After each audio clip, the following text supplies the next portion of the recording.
Hey everybody, this is Joel Toppin, and this is Navajo Wars video number 8. And what I'm going to do in this video is pick up right where we left off last video with the player operation. In our last video, we saw how an enemy raid functions and the dangers of enemy raids, what they can do to you. Now let's go ahead and see if we can't return the favor here and attack some outposts that the enemy have established in our land. So what we're going to do is we're going to take the operation, and we're going to start with family A. I have a man in family A, which is going to make him eligible to do what I have planned here. And we're going to add a horse to that family to speed up their progress, and we're going to move along the raid track, and we're going to move 1 because we're using the parenthesized raid box value since we have a horse.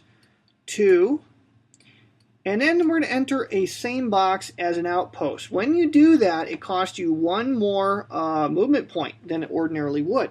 So that's going to be 1, 2, 3, 4. Do I have enough movement points to do this?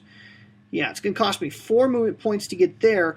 Now to conduct the raid against the outpost, first of all, you have to be in the same box as the outpost. And then you have to spend movement points equal to that raid box value. So it's a good thing that the mission isn't in box 2. We'd be running close to running out of movement points here. But since it's only a raid box value 1, we spent 1, 2, 3, 4 to get in there. Now we're going to spend 5 to hit the thing, and that'll give us 1 movement point to get away if things go bad. So that's why I was making sure I had enough movement points to carry out my plan. I never want to end on the same box as a mission, or any outpost for that matter, if possible, because an enemy raid can really ruin your day. So we're going to do that, and then we are going to conduct the raid on the outpost, and here's how that works. We're going to open up our raid pool, conduct a raid on an outpost. It's similar to raiding New Mexico. You're going to draw a cube from the cup, which again, for every cube you pull out, it's not in the cup, and that increases the odds that you'll pull a dangerous cube out of the cup, signifying that the more you attack the enemy, the more on guard they are. So we're going to pull a cube out, and it is a brown cube, which is good. When we're raiding an outpost, what that does is it inflicts 1 hit on the outpost, and you'll see that missions have the number 1 on the upper right-hand corner, which signifies it only takes 1 hit to remove them. Now, here's what outposts eventually are going to do. If left alone, the enemy will eventually expand them by fulfilling expansion instructions. An expansion will cause the outpost to move to the next highest raid box on its present raid track. It'll never branch off, it just keeps moving up its raid track until it enters the last box where it remains. Now, every time it expands, then you're going to lose 1 culture point. And whenever an expansion instruction is carried out, all outposts of that type are going to move. So if you have an expansion order and there are 3 missions on board, all 3 counters move and you lose 1 culture for each of them. That'll ding you for 3 culture, and believe me, you'll see these 11 culture points evaporate very rapidly. Also, the higher they go, the harder they are to attack. Now you can attack an outpost by conducting a raid on that outpost in that outpost's box or a box behind that outpost. Okay, in other words, back here. And basically, when an outpost moves beyond box 1, you treat the boxes behind it as though they contain an outpost. So if I were to move in here, it costs me extra movement points, and then I could raid that. Let's say family A was here. I move here, I got a horse that cost me 2 movement points. Parenthesized value, remember?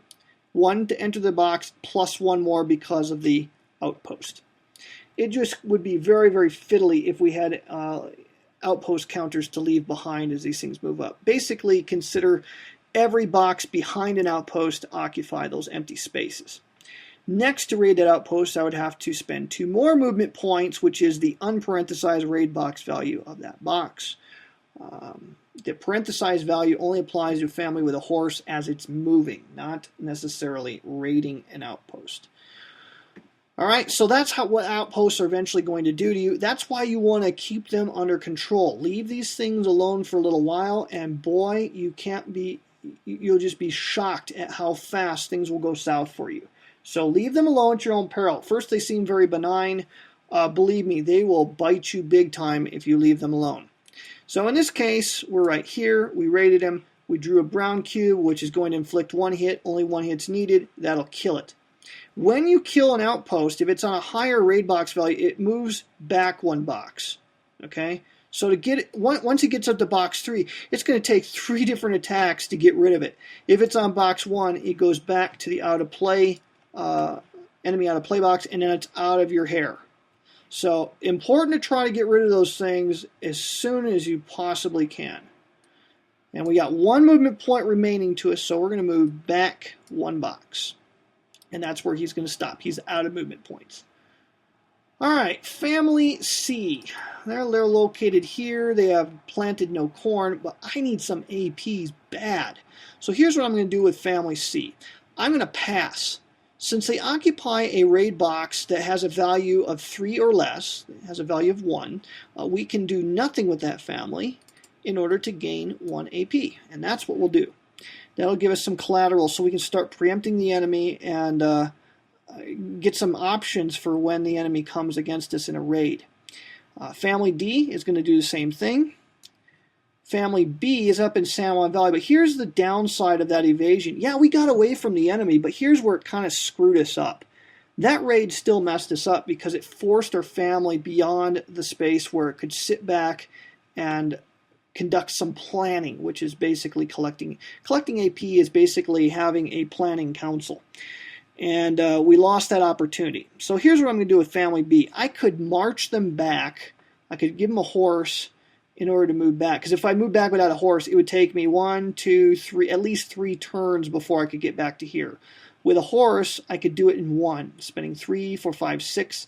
That's what I'm going to have to do. There is one other option I could do with Family B, and that would be to take a long-distance raid. In other words, spend all my movement points to raid New Mexico, draw 1 cube. But I've already pulled 3 cubes out, and I really want to get them into a place where I could plant corn. See, back here it costs too many movement points to plant corn. So I'm going to go ahead and march them right back into here. Another option, I could do a minimum move and just instantly move to Canyon de Chelly by spending all my movement points. But now I occupy only 1, 2, I would only occupy 3 areas instead of 4. And if a historic card comes up, then I'm hosed because I'm not going to be occupying the additional area. There are penalties to not occupying those additional areas. So I want to be as spread out as is possibly convenient. So that's what we're going to do with Family B. We gave him a horse, and we marched 3, 4, 5, 6. He's out of movement points, and we're all done. All of our families have acted. So we are all set there. Let's go ahead and close this window. Next thing we're going to do is we're going to carry out the major event, and it says draw 1 cube from the raid pool. If it's blue or green, put it back into the raid pool. After the subjugation of Pueblos, if it's a red cube, you're going to put it back into the subjugation of the Pueblos holding box. Otherwise, you put it back in the raid pool. All right, let's pull a cube and just see what happens here. So we pull a cube out. It is brown, so it remains in here. This is what has happened here. The Apaches have raided New Mexico and stolen horses from the New Mexicans. The effect of the Apache raid has degraded the enemy's ability to come after the Navajo, because now there's 4 cubes in here. Okay, so it's going to start hurting their ability to act. At the same time, however, the enemy is going to blame the Navajo for this, because eventually these cubes are going to come away and they're going to come after you. This raid also did one other effect. It took 1 more resource out of the raid pool, making any future Navajo raids that much more dangerous, because the enemy's that much more on the alert for Indian raids. All right, so the major event's been carried out. We don't collect any resources for this, by the way. This is the Apaches doing something, and so they stole the horses. Now we're going to roll for drought again. And this time we roll a 1, which is very inconvenient because that's an area we occupy. So that's going to diminish our ability to feed our people in this area. How sad for us there. And that card then is discarded and done with. So we showed a few more things in this video. We saw a little bit about attacking outposts, major component to the game. So think we're going to go ahead and stop the video at this point, and in our next video we'll continue to show how the game works.